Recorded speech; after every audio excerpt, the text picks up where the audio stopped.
የኢትዮጵያን ዕዳ እከፍላለሁ ካልሆነ ግን ሞትም ይፍረድብኝ ያለው ሰው በርካቶች ያለቀሱበትን ያልተጨበጠ የንግድ ሥራ አስተዋውቆ የተሰወረው ሰው የት ነው ያለው? ዱባይ ወይንስ ሌላ ቦታ?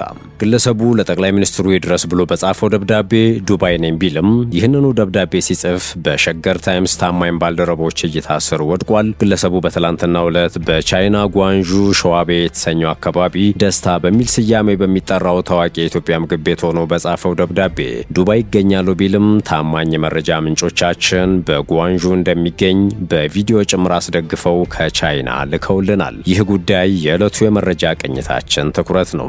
እንደተለመደው እየሰማችሁን አብራችሁን ቆዩ።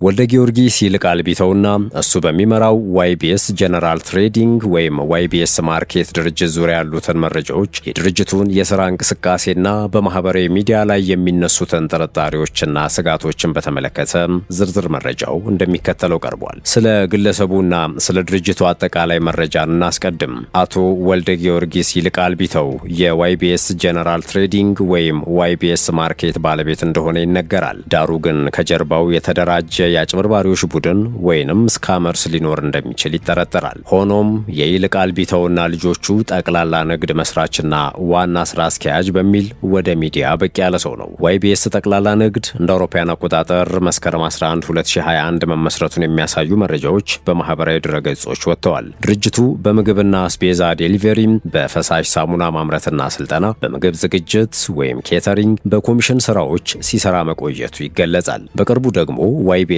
ስማርት ሲቲ የተሰኘ ግዙፍ የቱሪዝምና የቴክኖሎጂ ከተማ የመገንባት እቅድ እንዳለው በማህበራዊ ሚዲያ ሲያስተዋውቅ ተስተውሏል። ምን ይሄ ብቻ!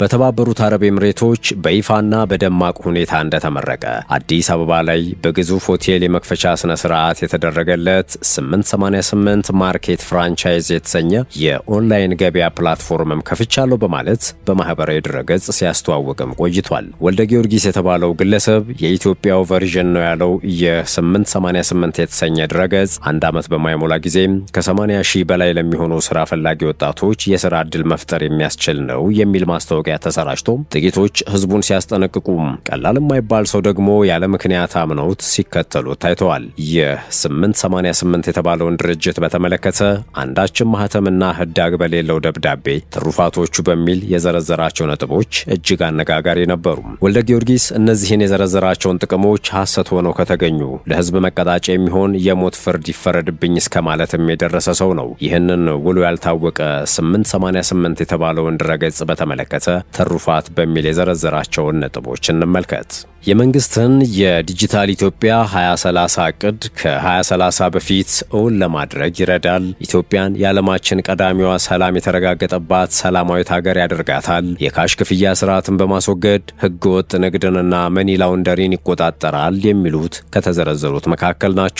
በተጨማሪም ትሩፋት በሚል የዘረዘራቸው ሌሎች ነጥቦች የገቢ ግብር አሰባሰብን ሪል ታይም በማድረግ የሀብት ስወራን ያስቀራል። ኢትዮጵያ የዓለማችን ታላቋ የቱሪዝም መዳረሻ ሀገር ያደርጋታል። ህገወጥ ሐዋላንና የዶላር ጥቁር ገበያ ብላክ ማርኬትን ያለምንም ማስገዳጅ ህግና መመሪያ 100% ያስቀራል የሚልም ይገኝበታል። ኢትዮጵያ አሁን ካላት የውጭ ምንዛሪ ገቢ በተጨማሪ በየዓመቱ ከ4.2 ቢሊዮን ዶላር እስከ 5.4 ቢሊዮን ዶላር ገቢ ያስገኝላታል የሚለውም ከተዘረዘሩት ትሩፋቶች መካከል አንዱ ሲሆን ኢትዮጵያ በ4 ዓመት ውስጥ ብቻ አሁን ያለባትን የውጭ ዕዳ ከፍላ የምትጨርስበትን ትልቅ አቅም ይፈጥርላታል የሚሉ እጅግ የተራቀቁና መተግበሪያ የደህንነት፣ የፋይናንስ፣ የፊንቴክስ ወይም የቱሪዝም ዘርፍ ነው የሚለውን ለመለየት የሚያስቸግሩ ዝርዝሮችን ይፋ ያደረገው ግለሰቡ በዚህ አላበቃም። ለጠቅላይ ሚኒስትር አብይ አህመድ በሚል ባሰራጨው ደብዳቤ ይህ ፕሮጀክት ከመንግስት ተቀባይነት እንዳገኘ ሙሉ በሙሉ ወደ መንግስት የልማት ድርጅትነት የሚተላለፍና ከመንግስት ምንም አይነት በጀት ወጪ የማይፈልግ 100% ወጪውን በድርጅታችን 888 ማርኬት ጀነራል ትሬዲንግ የሚሸፈን ይሆናል ሲልም ነበረ በዘመቻ መልክ ሲያስተዋውቅ የቆየው። የዚህ ዘመን አነጋጋሪው ሰው ሲቀጥልም ትሩፋት በሚል ከዘረዘርኳቸው ጉዳዮች ውሸት ወይንም ትክክል ያልሆነ ነገር ቢገኝ ለትውልድ መማሪያ መቀጣጫ ለመሆን የሞት ፍርድ እንዲፈጸምብኝ ቀድሜ መፈረም እችላለሁ ሲልም ለጠቅላይ ሚኒስትሩ ጥሪ እስከ ማድረግ ደርሷል። እነዚህ የተለያዩ ቃል ኪዳኖች በግልጽ የቴክኒክ አሰራር፣ በተጨባጭ የፋይናንስ ሞዴል፣ በህጋዊ ስልጣንና በተረጋገጠ ውጤት ካልተደገፉም ከተጨባጭ የንግድ አቅም ይልቅ የተጋነነ የመፍትሄ አማራጮች ወይንም ውል አልባ የሀገራዊ ለውጥ ቃል ኪዳን ናቸው። አንድ የተደራጀ ማህበራዊ ድረገጽ እንኳ የሌለው ድርጅት ያለ አንዳች ፈቃድና ድርጅታዊ አቅም የሀገሪቱን 8 የተለያዩ የፖሊሲ ግቦችን አሳካለሁ ብሎ እንደተነሳ ሲመረመር እጅግ አነጋጋሪ ሆኖ አግኝተነዋል።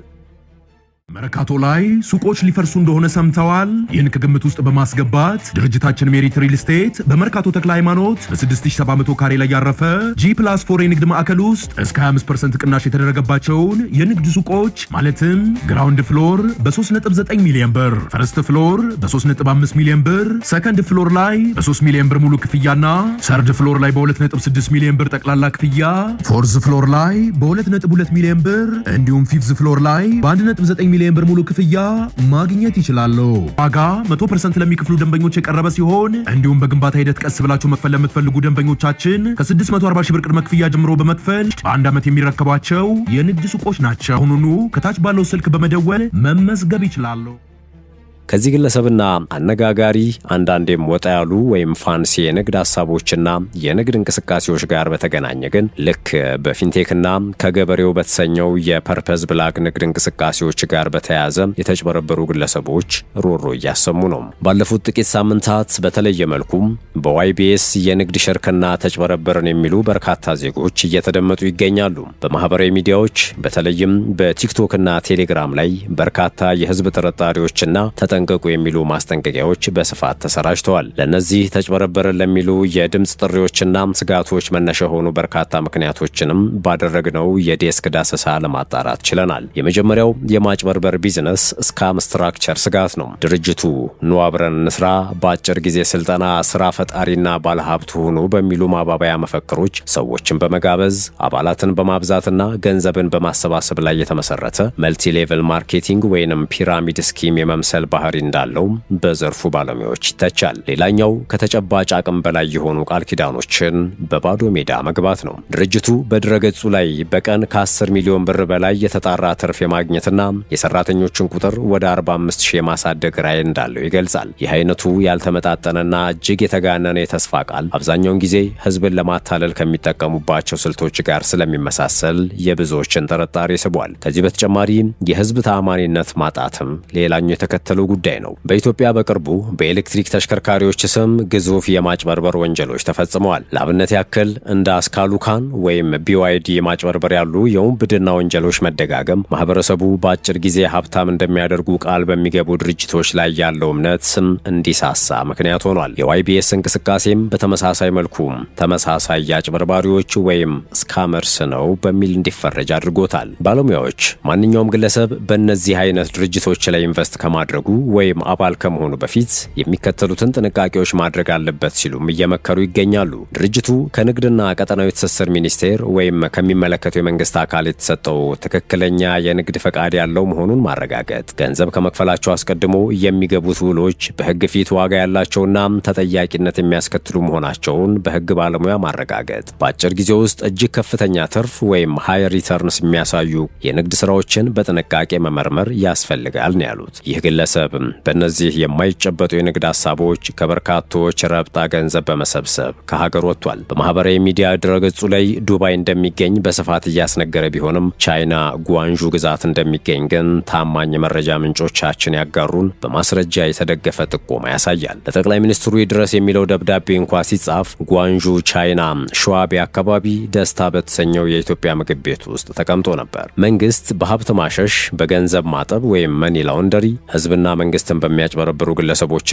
ድርጅቶች ላይ መጠነ ሰፊ የህግ እርምጃ እየወሰደ እንደሆነ ይታወቃል። እናም እንደነዚህ አይነት ግለሰቦች ላይ ለሚደረገው የህግ እርምጃ ተባባሪ መሆን እንፈልጋለን ሲሉ ምንጮቻችን ጥቆማቸውን ሰጥተውናል። ውድ የሸገር ታይምስ ቤተሰቦች የዕለቱ የመረጃ ቅኝታችን ይህን ይመስል ነበር። ስለተከታተላችሁን ከልብ አመሰገንን። በያላችሁበት ሰናይ ጊዜን ተመኘን።